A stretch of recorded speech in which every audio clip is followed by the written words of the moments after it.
প্রিয় দর্শক শ্রোতা বন্ধুরা, ডিবেট উইথ রানা চ্যানেলের পক্ষ থেকে আপনাদের স্বাগতম। বন্ধুরা, সাবেক প্রধানমন্ত্রী শেখ হাসিনা পদত্যাগ করে দেশ থেকে পালিয়ে যাওয়ার আগে, এক মাসেরও কম সময় আগে তিনি একটা চীন থেকে ফিরে এসে সাংবাদিক সম্মেলনে বলেছিলেন তার এক পিয়ন 400 কোটি টাকার মালিক। কিন্তু সম্প্রতি দুদক তদন্ত করে দেখেছে তিনি আসলে 626 কোটি টাকার মালিক। এর আগে নোয়াখালী 1 আসনে চাটখিল দ্বাদশ সংসদ নির্বাচনে অংশগ্রহণের জন্য মনোনয়নপত্র জমা দিয়েছিলেন সেই আলোচিত পিয়ন মোহাম্মদ জাহাঙ্গীর আলম।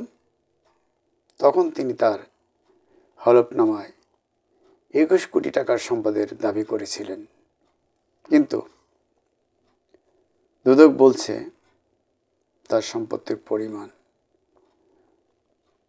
626 কোটি টাকারও বেশি। প্রধানমন্ত্রী শেখ হাসিনা 5 আগস্ট গণঅভ্যুত্থানে ক্ষমতা পদত্যাগ করে পালিয়ে গেছেন ভারতে।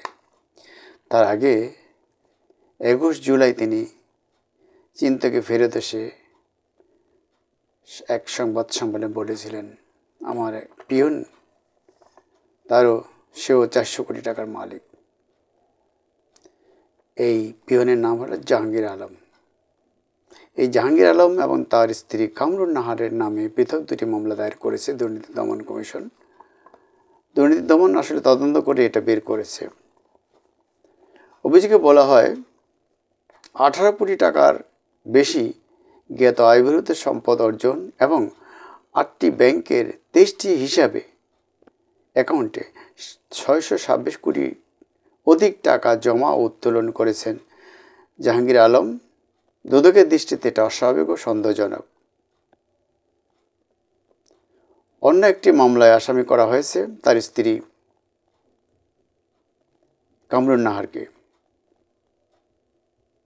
তার বিরুদ্ধে প্রায় 7 কোটি টাকার জ্ঞাত আয়বহির্ভূত সম্পদ অর্জন ও ভোগ দখলের অভিযোগ রয়েছে।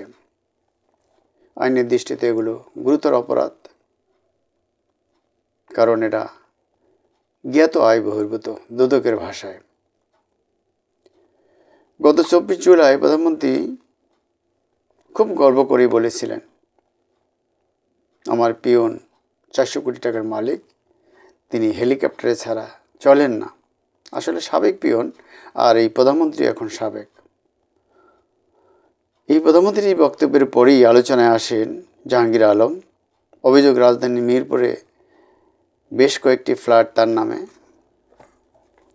তাছাড়া ঢাকার আরও কয়েকটি ফ্ল্যাট এবং বাড়ির মালিক তিনি। তার এলাকায়ও তিনি বেশ কিছু সম্পত্তি এবং গাড়ির মালিক।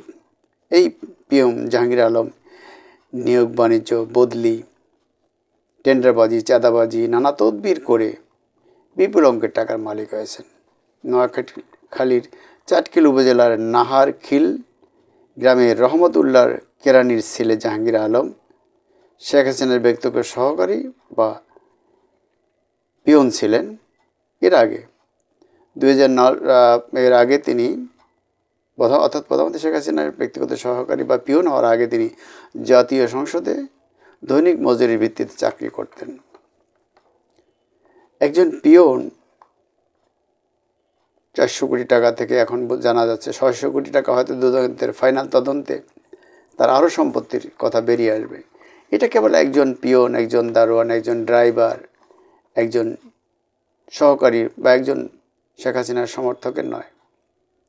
শেখ হাসিনার আত্মীয় স্বজন, দলীয় নেতাকর্মী সহ আশেপাশে যারাই ছিলেন, দল করেছেন, তারা এই শত শত হাজার হাজার কোটি টাকার মালিক বনে গেছেন। গত 16 বছরে দেশে বিদেশে তারা বাড়ি, গাড়ি, ফ্ল্যাট কিনেছে ইচ্ছে মতো, যেটা চিন্তারও বাইরে। তিনি বিপুল পরিমাণ সম্পদ তার লোকেরা ব্যাংক লুট করে বিদেশে পাচার করেছে, দেশে সম্পদ করেছে, এটা সবাই জানে। এবং তিনি সমগ্র প্রতিষ্ঠানগুলো তো ধ্বংস করেছেনই। আয়নাগর সহ 8টি আয়নাগরের সন্ধান পাওয়া গেছে এবং 8টি আয়নাগর বানিয়ে তিনি সেখানে লোকজনকে বন্দি করে রেখে কাউকে কাউকে খুন করেছেন, খুনের আলাপত নষ্ট করেছেন। তার তিনি নির্দেশদাতা বলা হচ্ছে। আন্তর্জাতিক অপরাধ ট্রাইব্যুনাল বলছে যে উনি এই খুনের নির্দেশ দিয়েছেন। তিনি তার সেই নিরাপত্তা উপদেষ্টা তারেক সহ তার ঘনিষ্ঠজনেরা আয়নাগর 8টি আয়নাগর বানিয়ে লোকজনকে ধরে নিয়ে সেখানে খুন করেছে। দিনের পর দিন বছরের পর বছর নির্যাতন করেছে, আটকে রেখেছে। নির্মম নির্যাতন, এক লোমহর্ষক কাহিনী।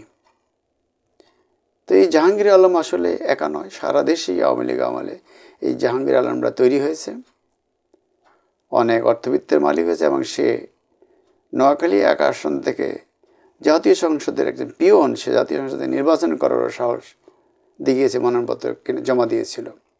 এরকম জাহাঙ্গীর আলম আসলে বা লুটেরা সারা দেশে জালের মতো বিস্তৃত করেছে আওয়ামী লীগ। তার আগেও যেন লুটপাট হয়নি তা না, হয়েছে, এবং ভবিষ্যতে যারা আসবেন তারাও লুটপাট করবেন, আমরা এটা মনে হচ্ছে, কিন্তু আমরা আশা করব না। কারণ নতুন বন্দোবস্তে, নতুন চিন্তায়, নতুনভাবে আমরা দেশটাকে করতে চাই, হাসিনা মুক্ত, স্বৈরাচার মুক্ত। এই দেশ নতুনভাবে এগিয়ে যাবে, এই বিশ্বাস সকলের। সেখানে সম্পদ সমবন্টন হবে, সকলেই সম্পদের মালিক হবে। এককভাবে কেউ হাজার হাজার লাখ লাখ কোটি টাকার মালিক হবে, ব্যাংক বিমা লুট করে নিয়ে যাবে, অন্যরা না খেয়ে থাকবে, কষ্ট করবে। এই নতুন বাংলাদেশে আমরা, স্বাধীন বাংলাদেশে আমরা এটা চাই না, কেউ চায় না। আমরা চাই কল্যাণমুখী একটি রাষ্ট্র, গণতান্ত্রিক রাষ্ট্র, মানবিক রাষ্ট্র, সাম্যের দেশ, সম্প্রীতির দেশ, ধর্মীয় সম্প্রীতি, সামাজিক সম্প্রীতি এবং ন্যায় বিচারের দেশ হিসেবে এই দেশটাকে দেখতে চাই। একটি উন্নত বাংলাদেশ দেখতে চাই। খোদা হাফেজ। বাংলাদেশ জিন্দাবাদ।